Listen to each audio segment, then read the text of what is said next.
Thank you. So everybody, welcome to SIP code number 41. Today is 21st of April, and today's topic will be about SIP 22 emergency fix to fix a stacking increase. So I will just get started. Thank you, everyone. So just to go straight in so that we have the time to actually talk about or educate the community about this bug. So there's a really good post by Mitchell on Stacks forum about the context of this bug. And as far as I know, it's only from a solo stacker, but then that impacts everybody else, reduce everybody else's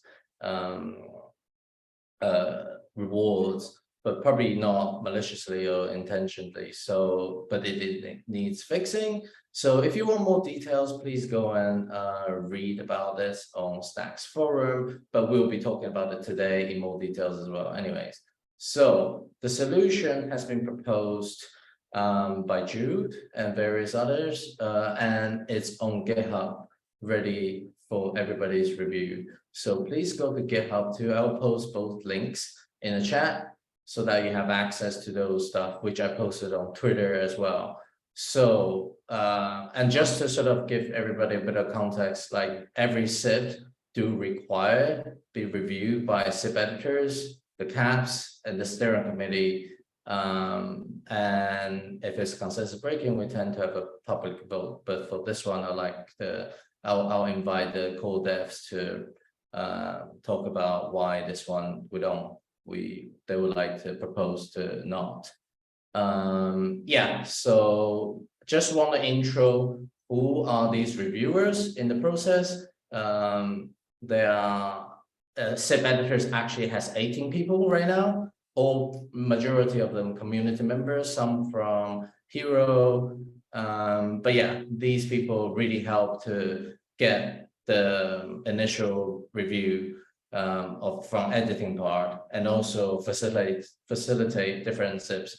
And we do have expertise from each area for the consideration advisory board, short for CAPS, technical, economics, and governance perspective. So I have prompted them to review this emergency SIP over the past 2 days. So they should be looking at it now, and then hopefully some of them are here to talk about it or ask questions about it. So, and the last sort of group of people are the steering committee, Marvin, Jude, and Gina. So all these people are here to help review and see whether this should be approved. But yeah, that's just give a bit of general context and information for anybody who doesn't know it yet. So it does go through quite rigorous reviews and processes to get this approved. So I'll probably open the floor to any core devs present who would like to maybe share their thoughts on the context of this particular SIP, why is it proposed. We can have a open floor questions about it. Does Jesse wanna offer? Yeah, I'm here. I don't know how you want me to proceed. If you want me to just talk about it more, or if you want me to just field some questions from community members. I prepared a bit of questions. I don't know if you want to go by this flow, but some of that sounds like a good plan. If you don't mind, just leave that screen open for me so I could read it as I speak. Sure. Two things first. I did share in the chat the forum link that you alluded to. I encourage everyone here to look through that and read it. And I did also share the proposed SIP by Jude. That's just the plain text that he's proposing. There is a PR with a lot of discussion in it. If you feel strongly one way or another about the proposal, please go to the PR and add your comments there. Nothing is set in stone for that PR, so we're still kind of working through different ideas here. So what happened? Essentially, it's just a bug in the code. The POX2 contract has a function called stacks increase. And the way it was written essentially allows a single solo stacker to stack the entire stacking amount for a cycle. And that's what happened. Anyone could have triggered it. It's really just the last person that calls that function will be the one to get the rewards from it. It doesn't seem to be malicious at all. This person just, happy coincidence for them. So they're getting a lot of rewards this cycle. The implications, if we don't do anything, are really bad. I don't want to go into too much detail. A lot of that is addressed in the SIP itself and in the PRs. But this is a all hands on deck situation. A lot of people are working a lot of hours to try to figure out a good solution here. And there's some great proposals that are out there in the community already, specifically on the PR itself. The catastrophic failure and recovery guidelines. I'm not that familiar with this. I know that Jude has a SIP around this specifically. Yeah, I have to look into that myself. I just know that he mentioned it, and that's what this SIP 22 is using as a guideline for what it's doing. Why is it being? I was going to say we can probably share a link to that to those recovery guidelines. I think the main thing is that this will require a hard fork, and typically with the SIP process, hard fork usually is accompanied by a network-wide vote. But because this is a catastrophic situation, we might not have time, or we definitely won't have time to conduct a thorough vote. So it's basically a pass for the voting process so that we can just get this emergency addressed. Yes. So, I'll go into a little bit of what the SIP is talking about as to what is being proposed. So in a nutshell, what is being proposed is that the newly added feature stacks increase for solo stackers only will essentially be disabled as part of this hard fork. This isn't a typical hard fork like we've seen in the past. So in the past, when there's a hard fork, it requires a Genesis sync. In this case, we're trying to avoid that. So the chain state will be compatible with the previous chain state, so you don't have to resync, but there will be a few key changes. So the contract POX2 will still be there, but if a solo stacker called that function to try to exploit this vulnerability, the system itself will just ignore it.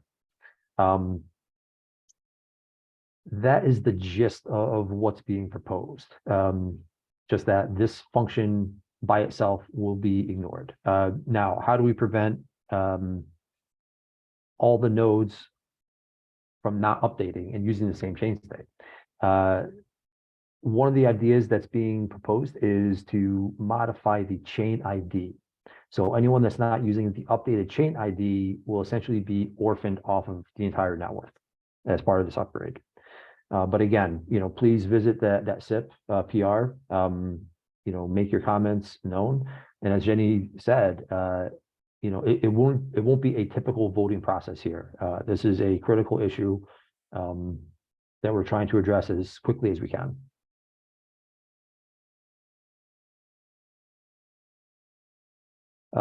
Moving on to the questions. When do cabs have to offer their sign off by?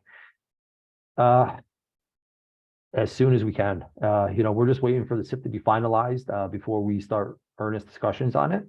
Right now, it's still a proposal. We're still working through different idea scenarios and trying to find the best possible solution.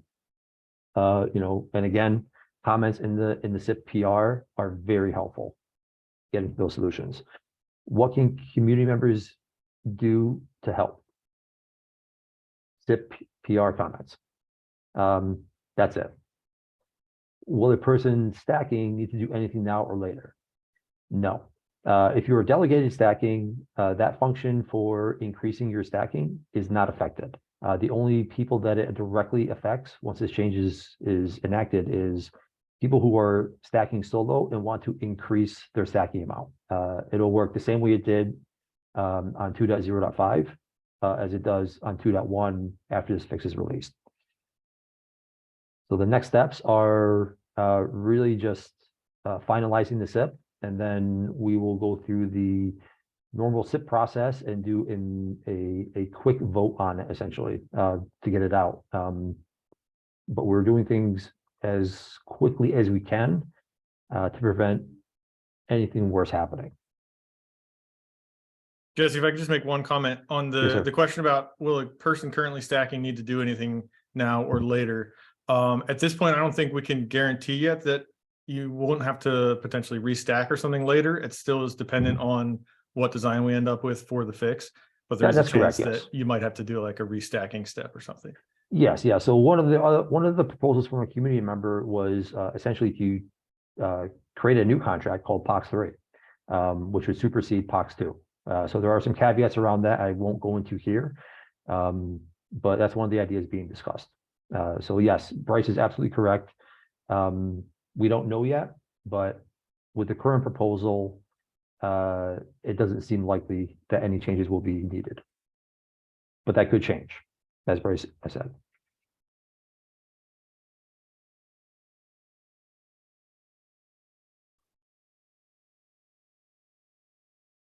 Do we have any questions from community members? I'm happy to answer. I raised this on the forum, but yeah, I've been a software developer for 25 years, and I understand bugs happen. But one of the silver linings with a bug is it offers an opportunity to evaluate sort of software development practices in place, and specifically as it relates to testing coverage.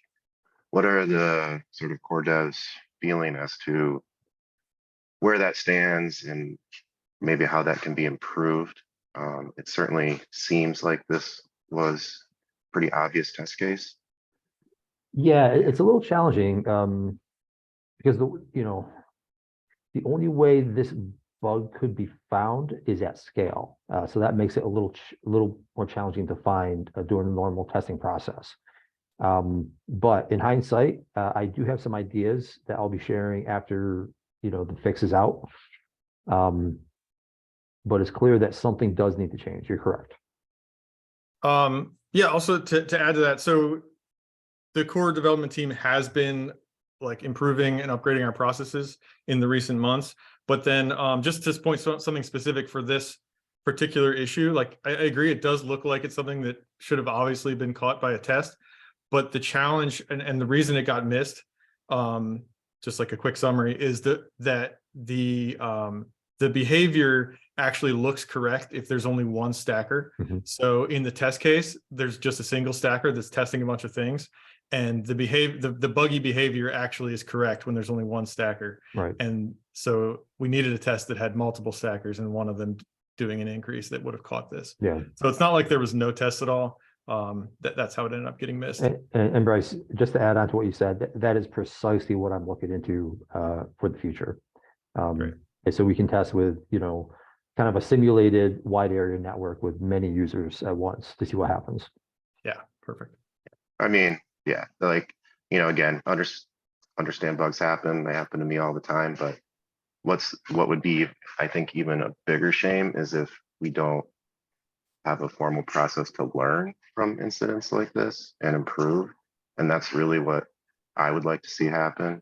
And I'm sure everyone on the call feels the same way. So I guess my message would be, let's just make sure that actually happens and in an open way. I mean, this is something that I've sort of called for off and on for over a year now. It's just like better processes around development. And, I just think this is an opportunity in that regard. If you have some ideas on how we could improve it, would you mind opening issue in the Stacks blockchain repo? So Sure. And just, tag me in there as well, please. Or start a discussion. So there are a few ongoing discussions on how we are approaching development for Stacks blockchain in general. Please join the discussion. We would love to hear from all of you. Any and all ideas are welcome. And definitely going forward, we are taking a very different and more structured approach to testing. Bryce and team have also been working on fuzz testing that should help us with overall kind of catching issues early on. But like he said, this issue was definitely one of those edge cases, which we're trying to solve with more better test case infrastructure, not just test cases, but testing infrastructure overall. So yeah, let's keep the conversation going. We'd love to hear from you, especially open up a discussion, please. Yeah, I would like to add that we now have also better tools with Clarinet. Yeah. testing POCs with Clarinet unit tests is not possible. So you need to have integration tests. And lastly, I would add that this use case could have been caught by during the testnet phase. Yeah. So if lots of people or more people had done some testing on this during the testnet phase, we might have caught it as well. Yeah, I mean, not With to, the testnet phase too, like we did learn a lot from the 2.1 release that we're taking to heart moving forward. You know, in my opinion, the testing around 2.1, specifically on the testnet that we offered, wasn't sufficient. So we're already making plans on how to improve that for the next time. Yeah, I copied a link for a GitHub discussion that we started that covers a wide area of topics, including how we plan, how we execute, and how we test. So please join that conversation. Let those ideas keep coming. One of the big major areas of focus for us is definitely testing hygiene, how we write tests, how we execute tests. And yeah, like Okay. a single stacker, that's the edge case, right? Yeah. More than one stacker is the normal case. So, you know, let's be real about that. You're absolutely correct. but if you want to help over the weekend, there's activity going on in the Discord channel for core developers. So if you want to help find more cases and also positive and negative tests, then I'm happy to also guide you.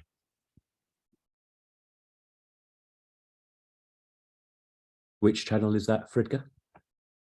Didn't catch that. I think he's referring to the Stacks Core Dev channel. That's cool. Okay. Yeah, so you know, most of the conversation right now is happening in the SIP PR and in Aaron's PR, where he's working on some proposed solutions in accordance with that PR.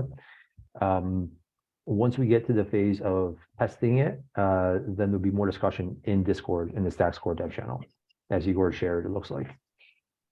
Yeah, the activity now is just in general to increase the test coverage with these with this repo I posted earlier.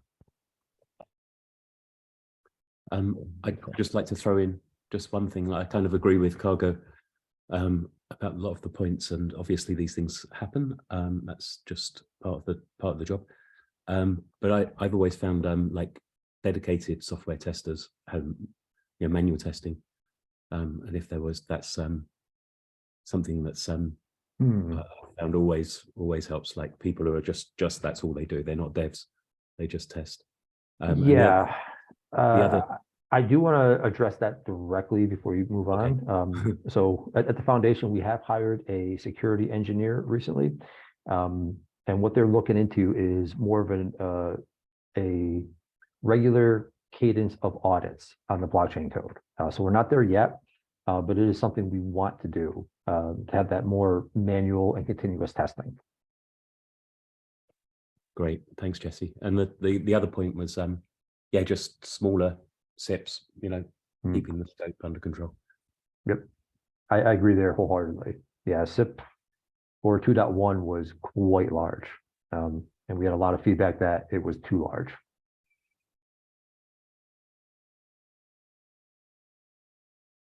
Yes, Igor, SBT SIP will be gigantic. I think when we get to SBTC, we'll work on breaking it apart, so it's a lot easier to digest. Also, for people who are curious about the test cases, Bryce dropped a link there. That's what we're using to update more test cases and add more tests both at the Rust code level of the node and everywhere else. So if you are interested, please add more test cases to that, or send us suggestions on what needs to be tested. So we cover all of those scenarios before we launch this.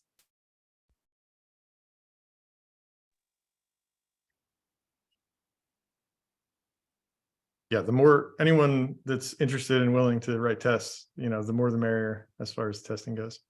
I think regard inviting people to test, I think like messages inside this room or inside the core engineer, we are just sort of speaking in our sort of bubble, almost like if we do really want to invite more testers, shouldn't our message be going out there on Twitter or where we get more eyeballs to invite people, or even do more efforts in like sending emails out at the time during those test phases? Because I feel like if we just invite people on this call, yes, you know, people who are really enthusiastic will join, but only a limited number. Yeah, I don't know what you guys think. Yes. I think at the, So when Mike mentioned that, that's one of the first things that came to mind. So like coming from a different environment, game development, a mobile game development, we use, you know, essentially Amazon Mechanical Turk and just said, hey, here's our game, everyone try it and report bugs to us. That is something like that is not off the table here. We just have to figure out how to make that work for this test case. You know, with 2.1 testing, you know, we did ask for a lot of community input and help in testing. We set up a private test net that was available, and it just wasn't really used by a lot of people. So it didn't uncover the issues that we're seeing here. So we need to have something a little more focused than just asking for help. Yeah, I mean, if I could just sort of, I guess, offer a different perspective. I came from high frequency trading environment, which is I view it as like extremely high stakes, a lot like this environment. And we didn't have testers, we didn't have testing, we didn't have QA. And the idea there is like developers are responsible for testing their own code. Part of the problem with having this like, oh, we'll find these problems in tests, is it sort of offloads the responsibility from the developer in a way. I mean, I know everybody here tests their stuff, but if you can get very comfortable thinking like, oh, this is fine because it will get caught somewhere down the road, right? And I think unfortunately in this sort of environment, in the same way that that didn't work well in high frequency trading, you kind of need the same thing, and it makes development much more stressful for developers. But unfortunately, I just think that's just what needs to happen here. So I would just offer that up as sort of maybe a contrapoint to the idea of having some sort of dedicated testing team or reaching out to the community to test. Like, well, that's certainly good. I think the attitude should be like, nothing is committed, much less shipped, unless the developer believes that it's 100% fully tested and solid. And like, I'm not saying that didn't happen here, but that needs to be the mentality always going forward. I'd agree with that. But I'd add that sometimes having that outside perspective, like if I'm writing the code, there might be some kind of path that I just didn't think of that an outside tester. I think that's kind of the benefit that you get from having the third-party tester that's not involved in the actual development. So I like the combination of both. 100%. I think it's more just sort of a mental hack, right? Like, obviously, if you have the third-party / community backup, fine, but like the mental outlook shouldn't be like, oh, this will just get caught. Like I'm no longer an HFT, and my current company has the other mentality of like, just throw it in there and we'll let our testers catch it, and it's a nightmare. And no, that's definitely not what we want. I agree. Yeah, and like we're able to get away with it because it's not as high stakes. Like if there is a bug, it's not a disaster, unlike, you know, finance and blockchain and things like this. Yeah, I'd love to hear your thoughts and experiences. So yeah, please, you know, open a discussion in the repo or an issue, whatever you're comfortable with. Yeah. May I shift the conversation back to maybe the present tense, because those conversations we can have later. What's probably important now maybe is to inform the community about the current situation. And any questions about this specific SIP, because from what I'm hearing, it's a backward compatible SIP, therefore it's a soft fork, it's not hard fork. Not quite. So, you know, I like to think of it like a pseudo hard fork. So it is a hard fork because it will, if you don't upgrade, your node will not be part of the main network. It can continue on, but it'd be a segregated network. So in that case, it is a hard fork. But I know that the core developers are working to make the chain state compatible with 2.1.0.0.0. So there would be no Genesis sync, which is typically what you need for a hard fork. So that's the difference. It's a minor one, but it is important distinction here. Yeah. So it's a pseudo hard fork is what I like to think of it as. I will just make one little point that I spotted, just want to bring up from a governance perspective. And then I'll open the floor to everybody else who hasn't spoken, and I'll allow everybody to ask a question. About the catastrophic failure recovery guideline, it was submitted as a SIP proposal. It's still in draft. So I do wonder, I think it would have been cleaner if that SIP was actually passed and then now we use it. Or is my thinking wrong? Because we are using a guideline that hasn't been consensusly agreed upon and reviewed properly. I mean, I'm sure it's pretty good, but it hasn't passed through this official SIP process to get it into the ratified stage. And then we use this ratified SIP to invoke no public voting. So I just like to point that out. And if anybody got any comments. That's a fair point. I think in this case, for lack of a ratified SIP, this is what was chosen to use for SIP 22 that's being proposed for this fix. I shared a link to SIP 11, the catastrophic failure proposal. But yeah, I think we should ratify this in light of what we're doing right now. But again, it's we have no other procedure or process right now that's been voted on. So this is the best option that we had. Yeah, I can also share a quick point from, oh, go ahead. I was just going to say, I can chime in from the governance cab. So I'm a member of the governance cab, and we had reviewed it. Frankly, there wasn't much of a discussion given how kind of mission critical this issue is.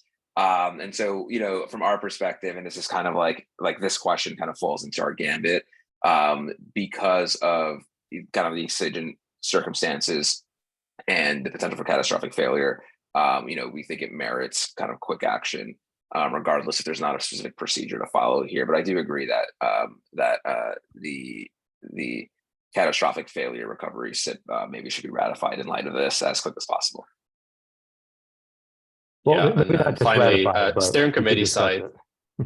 Yeah, we should see if we want to have it ratified. Exactly. Yeah. but from the steering committee side, I would say having this SIP go through is a lot better than the alternative, the potential alternative.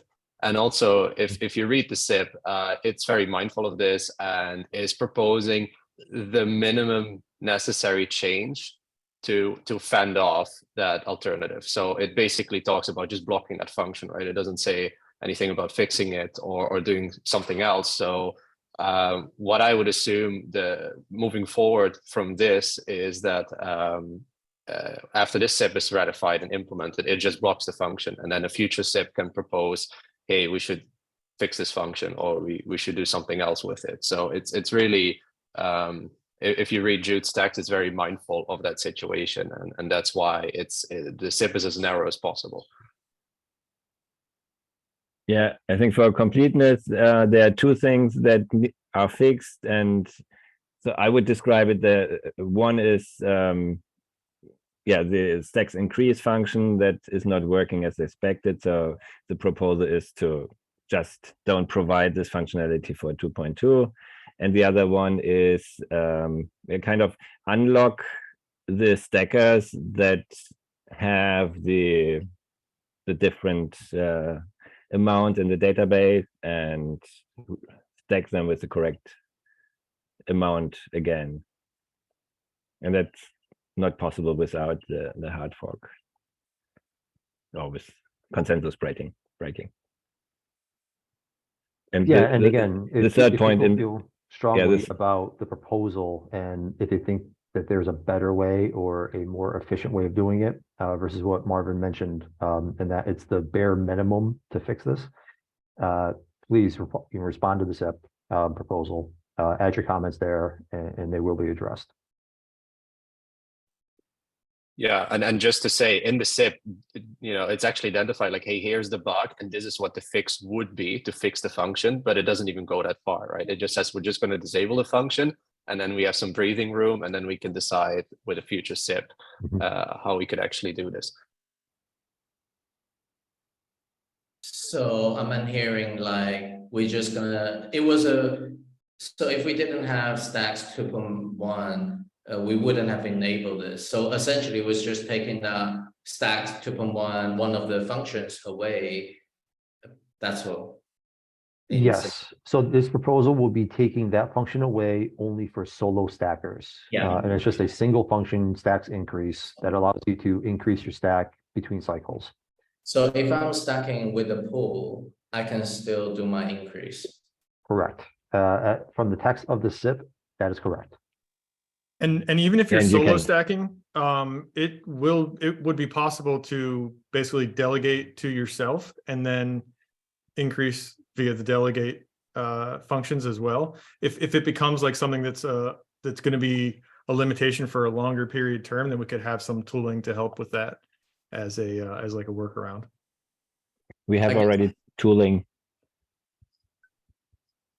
Oh, right. Yeah, that's right. Free Juice I already guess the got that temporary tooling available. solution for solo stacker, if they really want to increase it, is if they send the stacks to a different address and they can solo stack from there. If it's big enough. They can delegate to another address, yeah. And one which they control, so you're not actually losing any control there. The proposal was to move the account, the stacks tokens and stack again, but you might be below the limit, and you okay, yeah, could be. You could be below the limit. I shared a FAQ where I tried to explain how to delegate your with your own accounts in the blog post. May I ask whether there is any tail risks or downstream risks? Just because recently we started using RICE score method to basically get a full impact assessment, and some other points, including like tail risk, is sort of mentioned for. We just want to encourage people to think about it when they create SIPs. So I just want to, as a generic question to this SIP proposal, is there anything, like what's the worst case scenario that you guys can think of? For this SIP, as is written, is that the question? I mean, there's nothing that's too controversial as far as downstream effects here. Yeah, it's as Marvin mentioned, it is like the bare minimum to fix this critical issue that if we do nothing could have very critical consequences, leading to a DOS of the network essentially. But if this SIP as written is accepted and ratified and the fix goes in and everyone deploys it, the only effect will be that solo stackers won't be able to increase their stacking amount between cycles. Would you mind elaborate on, I understand the reward sort of being less for the rest of the people, but why would that lead to further chain critical, like DOS or crash? How does that? Well, there's two things that could happen in light of this bug. The first one is there's essentially just a run on the next stacking cycle. A lot of people just send transactions calling this function to try to increase the stacks and exploit the bug, and that could lead to a DOS situation. The second one is I'm not too familiar with how it works, but it could increase the amount of stacked to be higher than the total liquid supply that's currently in circulation, and that could also lead to a DOS. DOS being Right. the denial of service. Yeah. Just to expand on that, Jesse. Right. So I think that second one is the critical point, that the node can crash if this happens enough times that the perceived stacked amount is greater than the liquid supply, the node will crash, and then all the nodes will crash, the whole network will go down. And that point there is what puts the time limit on our fix. That would happen at the transition to the next the next stacking phase. So we have to fix it before that happens. That's when the vulnerability is that just hitting some assert, or is there some fundamental reason why yeah, that yeah, there's happens? an assert, right? Yeah, Raphael mentioned that in the chat. Raphael, do you have a link to that code? It's Not at quoted the in the SIP. moment. Oh, it is. It's Okay. in the SIP as well. Yeah. Perfect. I don't know if it's worth mentioning, but since it's some form of a hard fork, isn't there always this risk of a chain split when considering tail risk? Yeah, in theory, you're correct. It could be. In practice, we have not seen that when we've done hard forks in the past. So, let's assume that this SIP is ratified, the fix is PR emerged.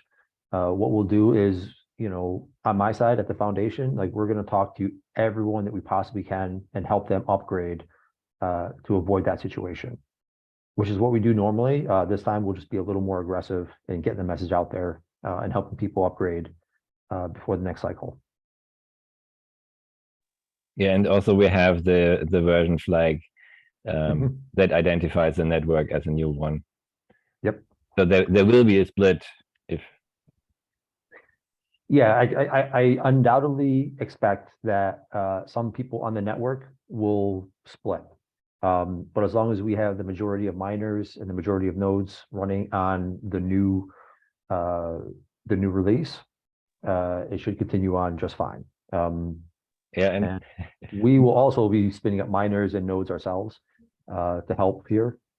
So I don't think it's, it could be an issue, but I don't think it's a big concern. We also have a way how to stop the old network written in the zip. So it says how to make the network hold. Oh, interesting. I'll have to reread it. I didn't see that. No, but if you don't fix it, so if they don't apply the fix, then they run the old code, and we can just call stacks increase, and the network will hold for everyone. So that's easy. That we won't have yes. we won't have a fork. No problem. I like the way you think, but oh man. Just like we drew it up.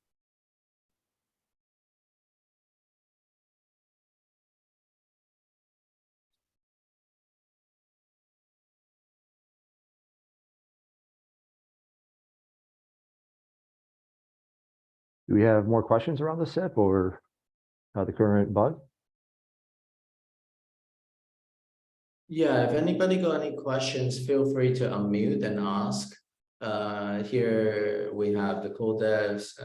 Any community member can ask any questions. Hi there.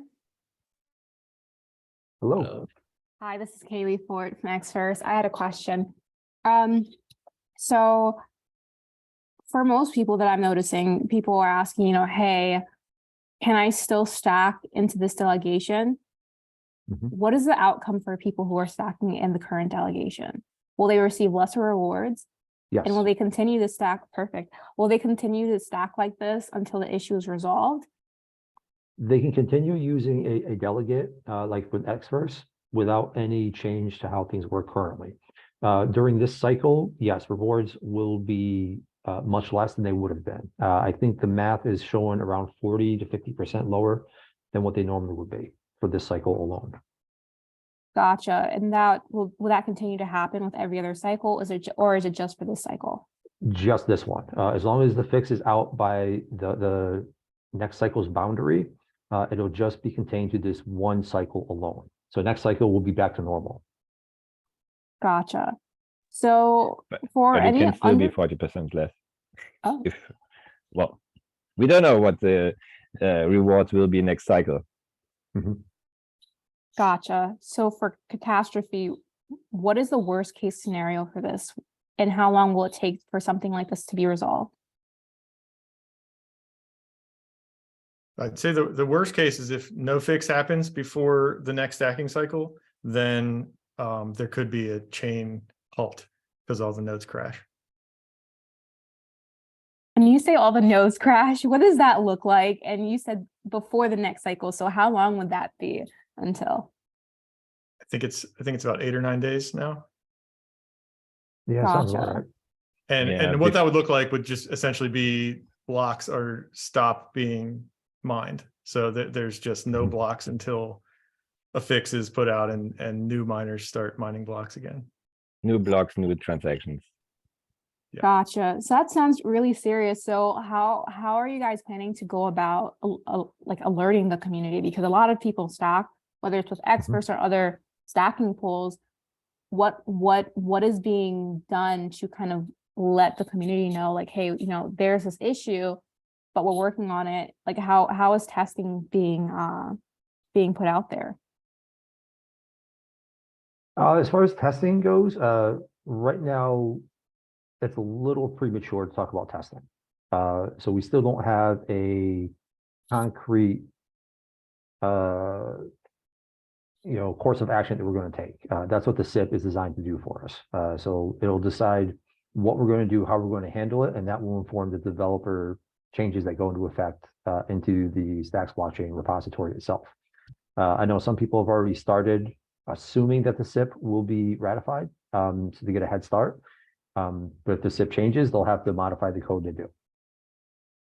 So I can Gotcha. address some of the questions you have, Kelly. One around the testing. There's a link that Bryce shared earlier that we're all working on, the potential fix that the core devs are working on this weekend. We plan to roll out that fix, provided we are able to test it thoroughly over the weekend and before the next cycle starts. That's the ideal case scenario where we'll not have any catastrophic failures. Everything runs smoothly after the fix. So that's option one. Option two, which probably is somewhat of a worst case scenario, would be to disable stacking for a single cycle. That's an option on the table that we're considering just in case we don't have ample time for testing, or we find out some other issue during the testing of this current fix that we're all focused on. Yeah, if you want to know more about our current focus of the fix or how the testing is being handled, we're all using the Stacks Code Devs channel. There's a thread related to this issue where all the activity can be tracked, all the conversations can be tracked. So I highly encourage anyone who's interested to either follow that or participate in the thread. That is awesome. Thank you for answering my question, Sarala. And Mitchell, thank you so much for sharing that information too. I know the stacking pools are doing or handling the situation a little differently, but I'm glad just to hear a community-wide input, whether it's outside of each individual group. So this has been great, and I'm really happy that I got these answers and that we can have this conversation. So thanks to all of you. Yeah, and Kelly, just to follow up, once we have a finalized plan of action, we will absolutely be blasting out what stackers and what pool operators will need to do, as well as node operators, miners, etc. We will blast that message everywhere as often as we can. Gotcha. That's so awesome to hear. This is great. So, I mean, it's a terrible situation, but it's great to see everybody kind of like buckle down and really figure out what's the best thing to do for the greater good of everyone. So this has been great. Thank you, guys. Thanks for asking the question, Kaylee. Yeah, great to have you here. Quick question for me. I don't want to, I tend to write a bit of notes about this meeting, but I don't know if I should be writing about DOS attack on the Twitter. Maybe should I just leave that off because maybe that will even invite more attention unnecessary, you know? I mean, at most I would just, invite people to comment back to the SIP, join the forum, make their thoughts known there. Okay.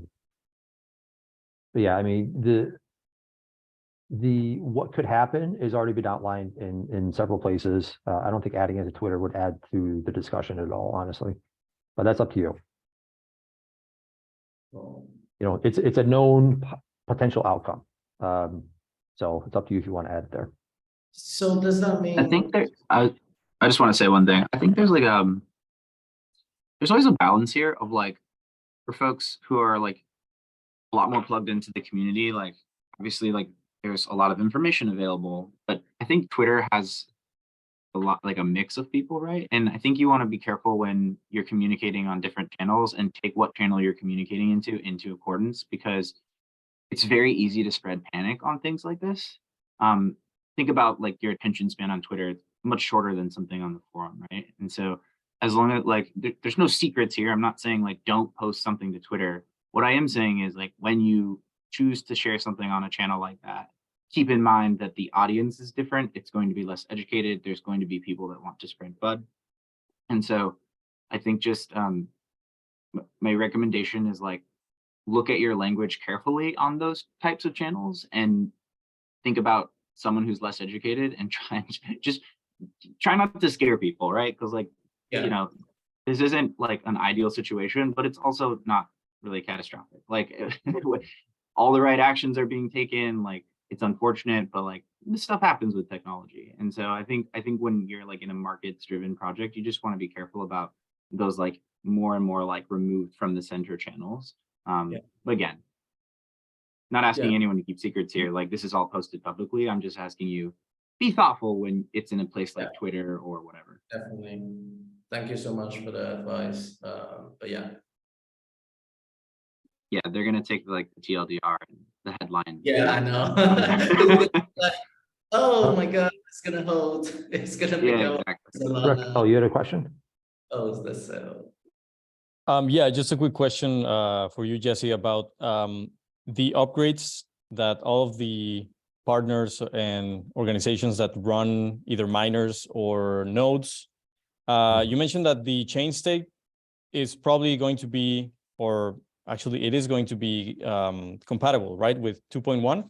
So with the current SIP, that is the goal, yes. All right, so then the upgrade will be like pretty straightforward, just like update the version, the image, and that's it? More or less, yeah. So in the case of someone running an API, what they would have to do is update the version to the newest version that would be coming out, and then also update the chain ID if they're using the API alongside of it. Oh, right, okay. The chain ID is being proposed to be updated from the current, geez, I can't remember exactly what it is, but the bit will change is being proposed. But no replay necessary, correct? No.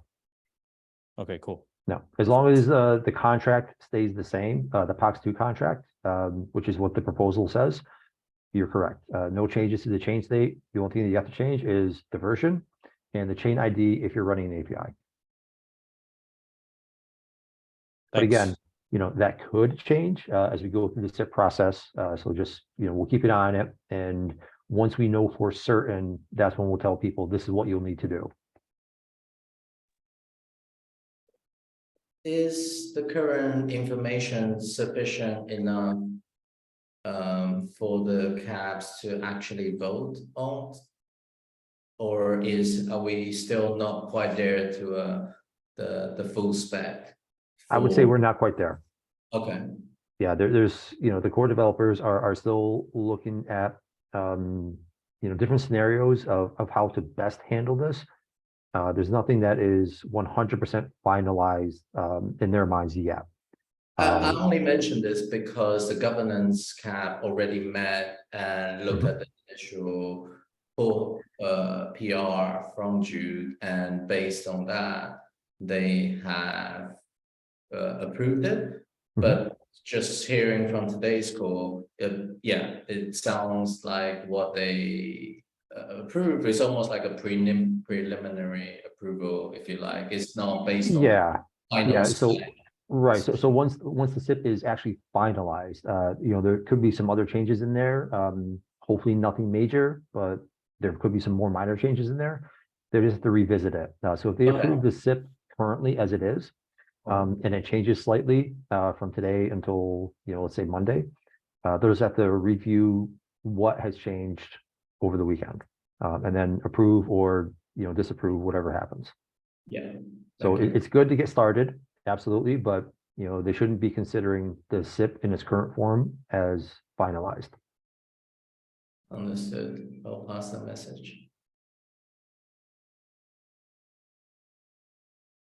I know Bryce and I have also been speaking about this on the technical cab. So we're aware of it, we're keeping track of it. But again, like we are fully aware that it will probably change at least slightly from what we see versus what the finalized SIP is going to be. So we are being prepared for it. Cool. Anybody else, please feel free to open your mic and ask any question.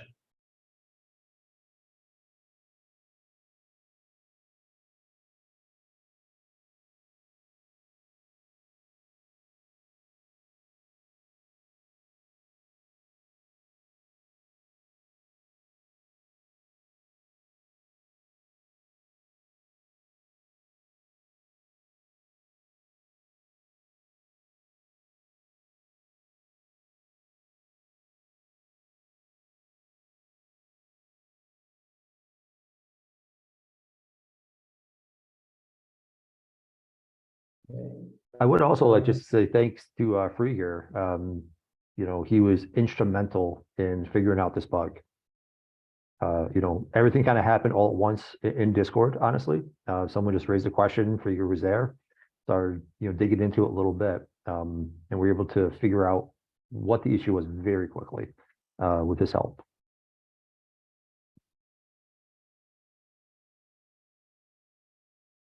Yeah, amazing.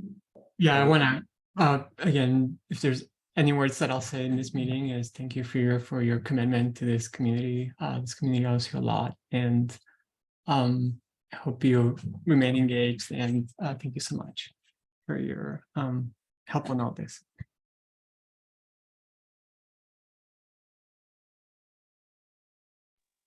What should I say? Thank you. Yeah.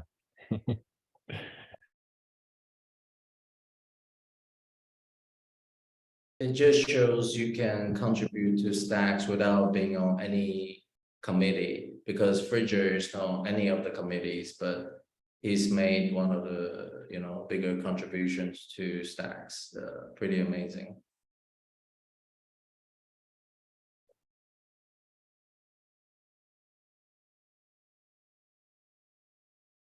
Okay, I guess I will conclude this meeting, and thanks everybody for your time. Next week is steering committee call. I don't know whether we want to use it for talking about this again, but we can decide that sort of throughout the next few days. But yeah, thanks everybody for coming. Today's conversation has been really great. Thanks everybody's time. Yeah, thanks for the questions. And again, please, everyone, if you have thoughts or comments on this, please comment on the SIP or the forum. We'd love to hear what others think. I think maybe the best thing I can do now is just redirect people to those GitHubs and forum to have a look. And absolutely. Chiming on anything. So I'll be doing that today and throughout the weekend. Yeah, thank you guys. Thanks, everyone. Thanks. Thanks.